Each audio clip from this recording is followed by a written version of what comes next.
ទៀតហើយនេះមកពីនេះតែថ្ងៃទី3នេះមានអារម្មណ៍ថាផ្លូវភ្លោះរៀងស្ងប់ស្ងាត់ជាងផ្សេងមិញមានទឹកត្រោមទៀតនេះថ្ងៃនេះដឹងជោគជាំទៀតហើយមកដល់កន្លែង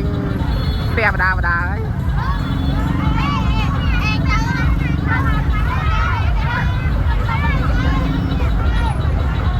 ចូលហើយចូលស៊ូមហើយ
ដាក់ទៅ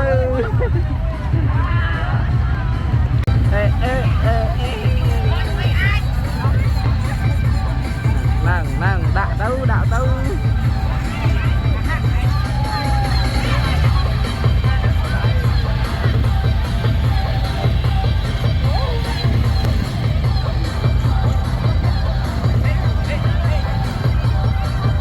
់ពាក់ស្ទះផ្លូវទៀតហើយដល់ស្ទះផ្លូវនៅមុខដល់សុខភាពពីម៉ែ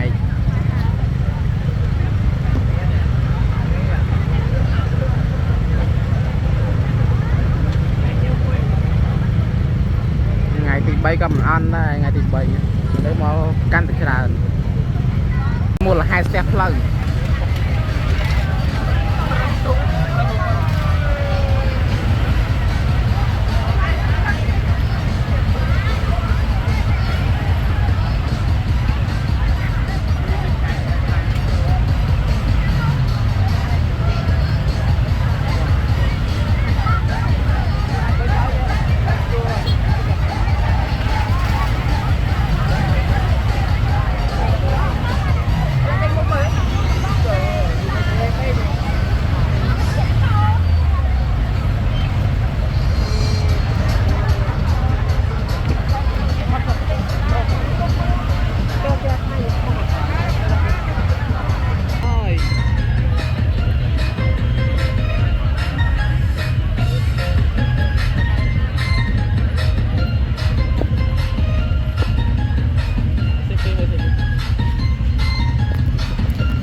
សบายចឹងបាត់បង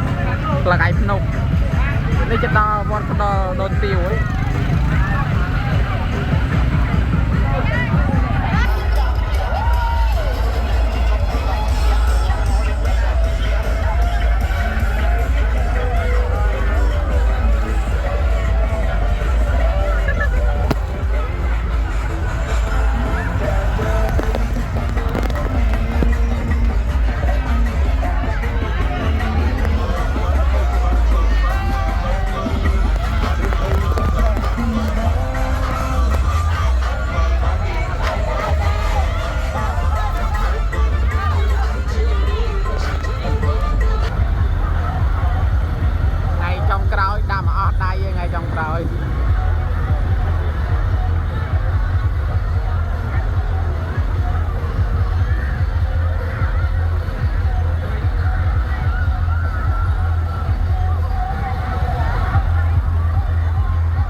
Chà, chà, chà, chà, chà, chà, chà.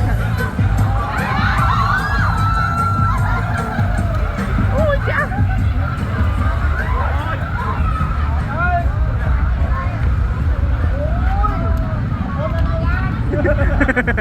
Họ sẽ ăn linh không?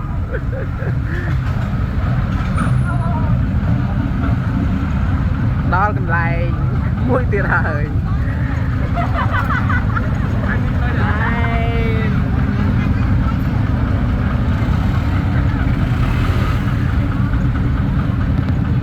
Này này ai có nè mà lên đi có điện không? Đây là sọc lại. Mày đã bắt bó bài á, chụp chuông, bài chụp chuông.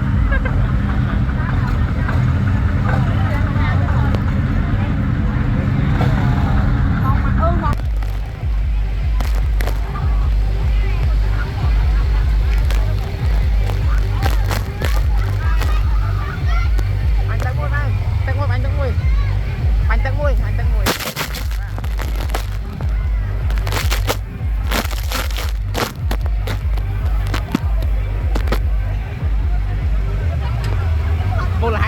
hai ste. Hey hey bong. Một là hai ste.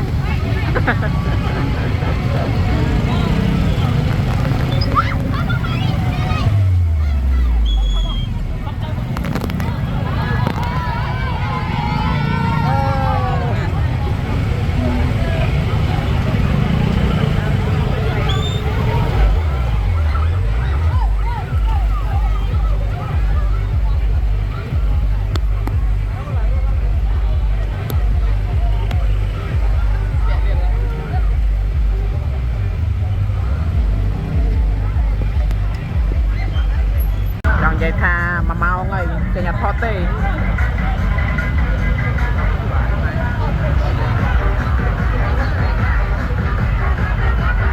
chọn là đang ai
chật phọt đây và ta bị chi dạng du lại màu buồn đấy màu buồn đấy kia kia mình tay này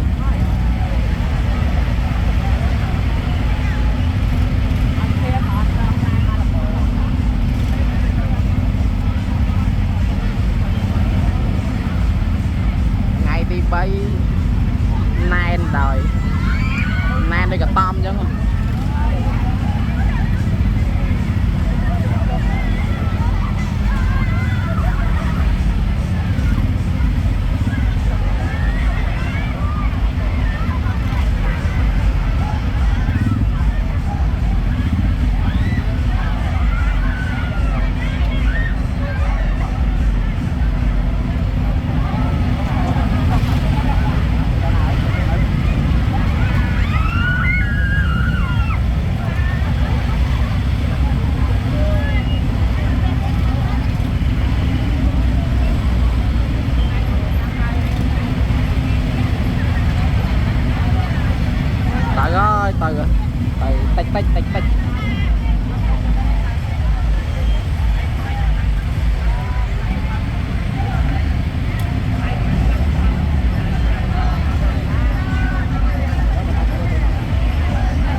ស្ទះប្រហែលម៉ោងជាប់គ្នាមកគឺដោយសារកន្លែងនេះឯង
mau chân bay ấy chạy tan phật đi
Gak